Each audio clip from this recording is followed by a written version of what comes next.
Sekarang kita tanya pada diri kita masing-masing. Apakah masih ada ayat yang membuat kita ragu?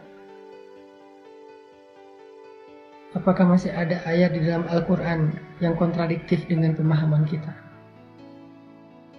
Apakah ada di dalam ayat Al-Quran sebuah petunjuk yang kita nggak percaya, yang kita anggap merugikan kita, yang kita anggap sia-sia, yang kita anggap nggak cocok buat kita? Kalau masih ada raib,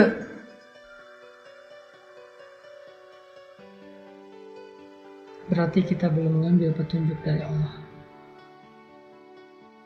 Lalu ketika kita meneruskan kegiatan kita, program kita, pekerjaan kita, hidup kita dengan membuang petunjuk Allah, kita mengikuti petunjuk dengan logika kita, hasil bacaan buku kita, hawa nafsu kita, berarti kita nggak melibatkan Allah dalam urusan itu. Allah bilang itu Al-Quran, petunjuk, hudan lil muttaqin, la raiba fih, nggak ada keraguan. Jangan sampai kita ragu. Kalau kita ragu, berarti kita meragukan Allah yang Maha Tahu.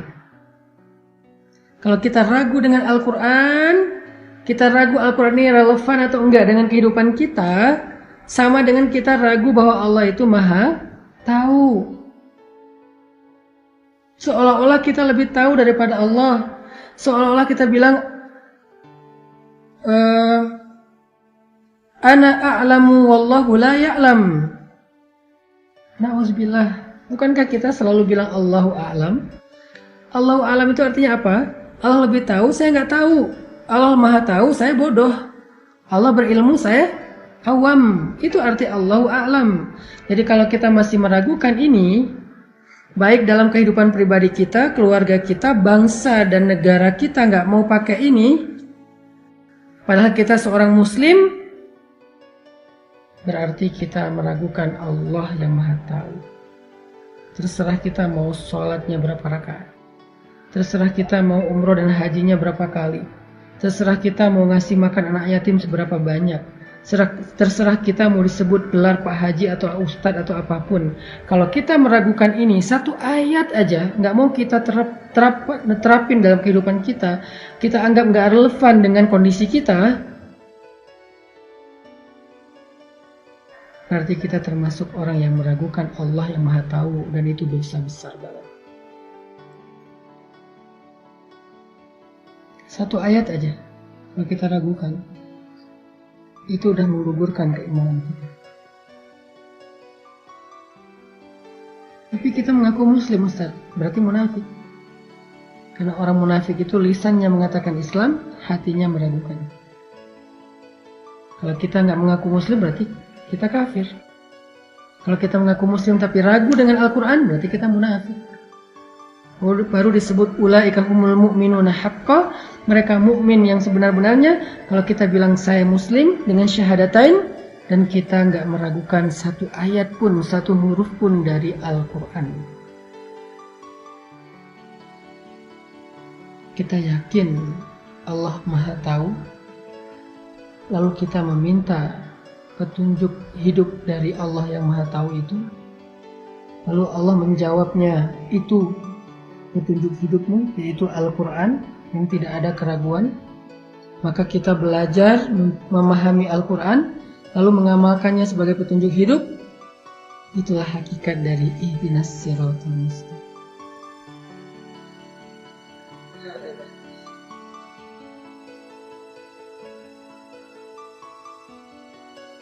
Ada banyak ayat yang kadang-kadang jadi ganjil di hati kita.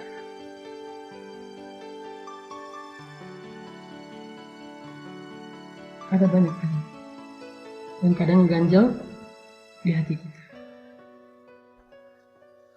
Salah satunya ayat waris. Hadzul unthayain, laki-laki mendapatkan bagian 2 dibandingkan perempuan. Kok gitu sih? Saya nggak setuju tuh dengan pembagian warisan secara Islam. Kalau nggak setuju dengan Islam, berarti nggak setuju dengan Al-Quran. Kalau nggak setuju dengan Al-Quran berarti nggak setuju dengan Allah. Dan itu nggak bisa ditawar. Itu nggak bisa dicarikan pembenaran. Kalau nggak setuju dengan Islam, berarti nggak setuju dengan Al-Quran.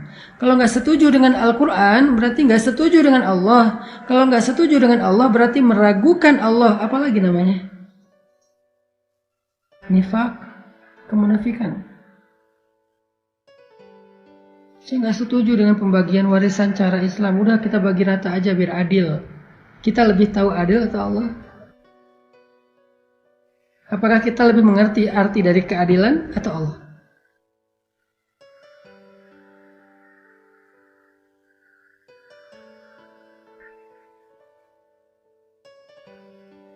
Bukankah salah satu di antara Asma'ullahil Husna itu Al-Adil?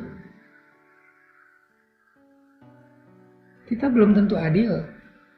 Keadilan kita itu relatif. Adil menurut kita, curang menurut orang lain. Terus gimana cara kita untuk menyelesaikan masalah ini? Punya standar sendiri-sendiri, subjektif. Kembalikan kepada Allah. Kata Allah 2:1. Itu cara paling adil. Nggak masuk di logika saya Ustadz. Nggak harus masuk sekarang. Mungkin suatu saat kita akan mengerti. Karena keterbatasan ilmu kita, keterbatasan pengalaman kita jadi nggak ngerti. Banyak banget ayat Al-Quran yang kita nggak ngerti. Kita baru mengertinya sekian lama. Bahkan ada yang baru dimengerti setelah sekian ribu tahun. Marajal bahrain yaltaqiyan bainahuma barzakhun la yabghiyan yakhruju minhumal lu'lu'u wal marjan. Ada dua laut yang bertemu. Di tengah-tengahnya ada pembatas sehingga dua air laut ini tidak bercampur. Dan keluarlah dari laut itu mutiara, lu'lu' dan marjan, mutiara yang hitam dan yang putih. Emangnya para sahabat ngerti arti dua laut yang bertemu dan ada pembatas? Gak ngerti mereka. Kehidupan mereka jauh dari laut, mereka tinggal di gurun. Jangankan lihat dua air laut yang bertemu, melihat pantai aja jarang. Kalau nggak ke Jeddah atau ke tempat-tempat yang di pesisir, jarang melihat pantai. Terus kalau mereka nggak ngerti, apakah ayat itu salah? Enggak. Ayat itu benar, hanya keterbatasan mereka, ilmu mereka yang membuat mereka nggak ngerti. Baru para saintis membuktikan kebenaran ayat ini setelah 1000 tahun. Ditemukan secara sains di laut itu ada dua samudra, ada dua lautan yang bertemu, tetapi terhalang oleh pembatas barzakh.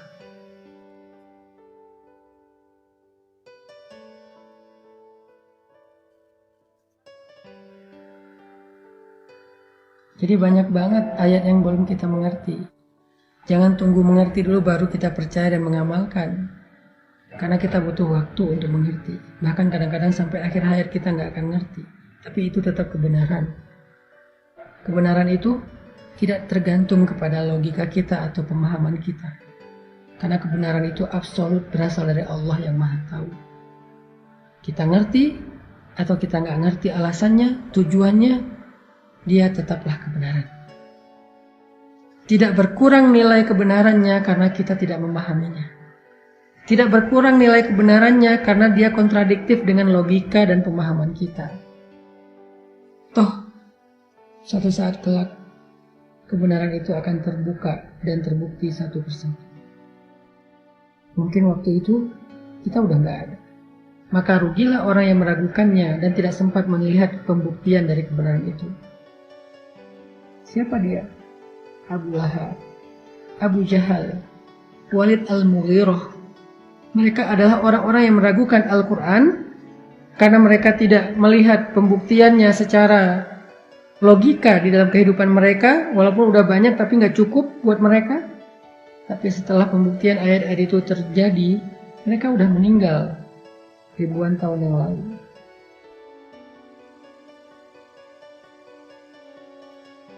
Banyak banget bukti kebesaran Allah di alam ini yang menjadi tanda-tanda kalau kita harusnya nggak meragukan Allah. Banyak banget.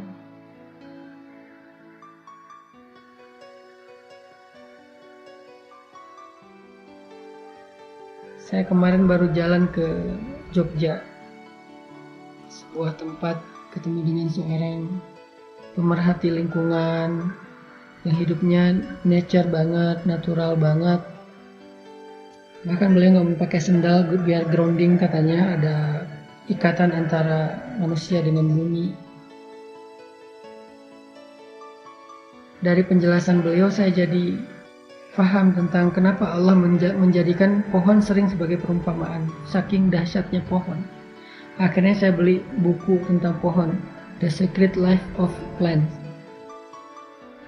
rahasia kehidupannya pohon. Saya beli itu, saya coba baca nanti semampu saya. Kalau nggak ngerti nanti saya coba cari di kamus terjemahannya. Itu luar biasa. Makanya Allah mengumpamakan orang beriman itu seperti pohon, karena pohon itu adalah perumpamaan yang paling baik. Itu satu secuil dari ilmu dan bukti kebenaran dan kebesaran Allah Subhanahu wa taala. Masih ragukah kita? Fa bi ayyi ala'i rabbikuma tukadziban? Fa bi ayyi ala'i rabbika tatamara? La raiba fih. Enggak ada keraguan tuh. Disuruh bagi warisan 2:1, bagi aja 2:1. Saya pokoknya mau cara Al-Quran, nggak mau cara budaya, nggak mau cara mungkin hukum sekuler. Saya pengennya hukum Allah. Saya pengennya hukum agama. Karena saya Muslim, maka saya pakai cara Islam. Saya nggak memaksa saudara saya non Muslim untuk menerapkan ini karena mereka beda keyakinan. Lakum dinukum waliyadin. Tapi jangan ganggu saya ketika saya mau menjalankan keyakinan saya. Toh nggak mengganggu kalian. Saya sholat nggak mengganggu saudara kita yang non Muslim. Saya berhijab nggak mengganggu saudara saya yang non Muslim. Mereka nggak pakai baju aja, mereka ngerasa nggak mengganggu saya. Kenapa saya berhijab dianggap mengganggu? Mereka ke gereja saya nggak merasa terganggu. Kenapa saya ke masjid mereka terganggu? Misalnya, saya mau mereka menggunakan cara mereka dalam wedding. Saya nggak pernah protes, maka biarkan saya menggunakan cara Islam, cara Allah, cara saya dalam pernikahan, dalam pembagian waris, dalam perceraian, dalam pendidikan anak. Lakum dinukum waliyadin. Bagi aja 2:1, tapi yang utuh. Maksudnya, konsepnya jangan setengah-setengah. Jangan cuma dikasih harta laki-laki 2 bagian, perempuan 1 bagian, udah. Itu nggak adil. Karena konsep waris itu bukan konsep pembagian harta aja, tapi pembagian tanggung jawab. Artinya, laki-laki yang mendapatkan 2 bagian berkewajiban bertanggung jawab untuk menafkahi keluarganya. Kenapa dia dapat 2 bagian? Karena dia penanggung jawab nafkah bagi istri dan anak-anaknya. Bahkan bagi ibunya, kalau nanti ibunya tidak ada yang merawat. Atau bahkan bagi kakak atau adik perempuannya, kalau kakak atau adik perempuannya ini belum menikah dan tidak mampu. Dia yang tanggung jawab. Sehingga 2 bagian yang dia dapatkan itu harus dibagi-bagi. 1 bagian yang perempuan dapatkan itu untuk dia sendiri. Ketika dia udah menikah, nggak akan diberikan untuk suaminya. Ketika dia udah menikah, nggak akan dijadikan sebagai nafkah keluarganya. Kira-kira sekarang dengan konsep Islam yang seperti itu, siapa yang lebih beruntung kira-kira? Yang dikasih 2 atau yang dikasih 1? Yang dapat 2, bagi-bagi. Bagi dengan istrinya, bagi dengan anaknya, bagi dengan ibunya, bagi dengan mertuanya, bagi dengan adik perempuannya yang nggak mampu, bagi dengan kakak perempuannya kalau jadi janda dan tidak mampu. Dia yang harus menafkahi. Atau yang dapat 1 tapi nggak bagi-bagi untuk dia sendiri. Kalau dia mau ngasih buat nafkah atau untuk suaminya atau untuk orang tuanya, ihsan, bukan kewajiban. Dengan konsep seperti ini kira-kira adil nggak? Sehingga ketika disamaratakan, maka nanti tanggung jawabnya jadi sama dan ini nggak baik. Karena perempuan nanti harus bekerja, padahal perempuan bekerja itu adalah pilihan. Laki-laki bekerja itu kewajiban. Perempuan bekerja pilihan, nggak ada yang memaksa, nggak ada yang melarang. Tapi laki-laki bekerja kewajiban, harus dan dipaksa.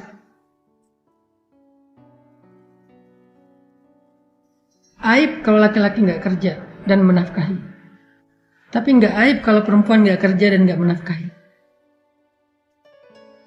Sedangkan kalau perempuan dipaksa bekerja karena tadi warisnya udah sama, lalu berubah semua konsep kehidupan mereka gara-gara ada satu yang dirubah, maka jadi nggak, hidup kita jadi berantakan. Siapa yang akan mendidik anak di rumah kalau perempuan dipaksa untuk mencari nafkah? Bukankah dia tanggung jawabnya adalah mendidik anak di rumah, walaupun tetap ada bagian ayahnya tapi bagian ibunya yang paling banyak? Terus gimana masa depan sebuah bangsa kalau anaknya itu dididik oleh para asisten rumah tangga? Anak yang tumbuh dengan pendidikan asisten rumah tangga, gimana kira-kira masa depan bangsa?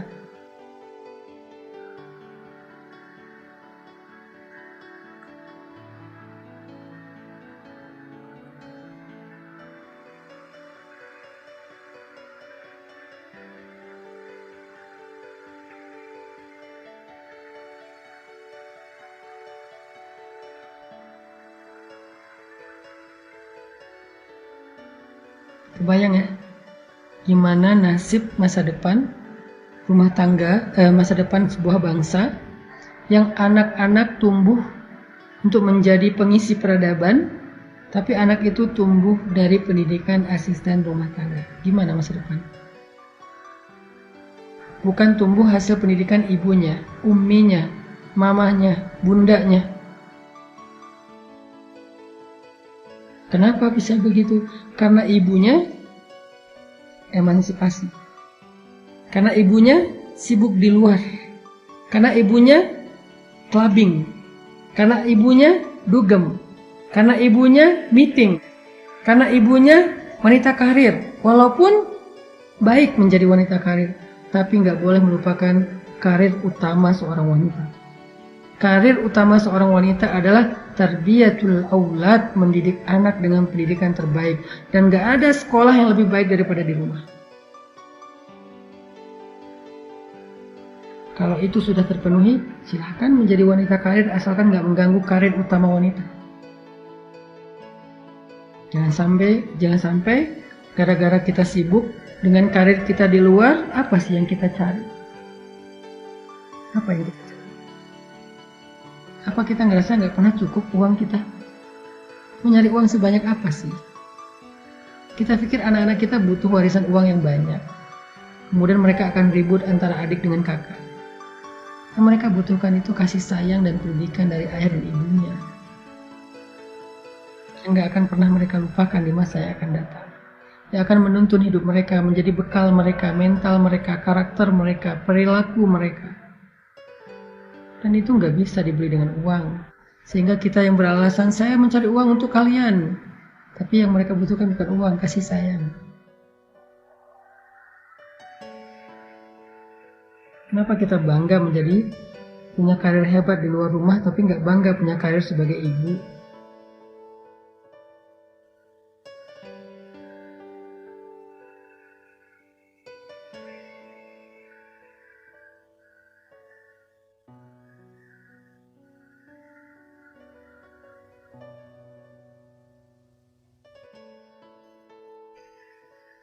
Allah udah kasih kita petunjuk teman-teman dalam Al-Quran.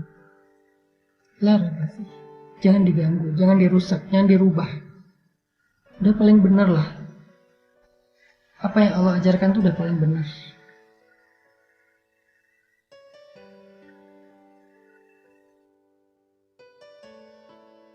Semampu kita amalkan ya, insya Allah. Saya juga lagi belajar mengamalkan ayat ini. Saya juga lagi belajar mengamalkan Al-Quran satu ayat demi satu ayat. Gak ada yang sempurna.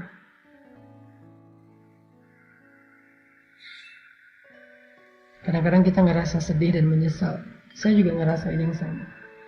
Menyesal belum bisa benar-benar menjadi ayah atau ibu yang baik buat anak-anak kita, karena kita belum benar-benar mengamalkan Al-Quran. Segimanapun kita berusaha menjadi yang terbaik buat orang tua, buat anak-anak kita, kalau kita belum menjadikan Al-Quran sebagai petunjuk, kita nggak akan pernah benar-benar baik. Segimanapun kita pengen jadi seorang suami yang terbaik buat istri kita, istri terbaik buat suami, anak terbaik buat orang tua terbaik, ayah dan ibu terbaik buat anak-anak, tetangga terbaik buat tetangga, sahabat terbaik buat teman-teman kita. Gak akan pernah jadi kalau kita gak mengambil petunjuk Al-Quran.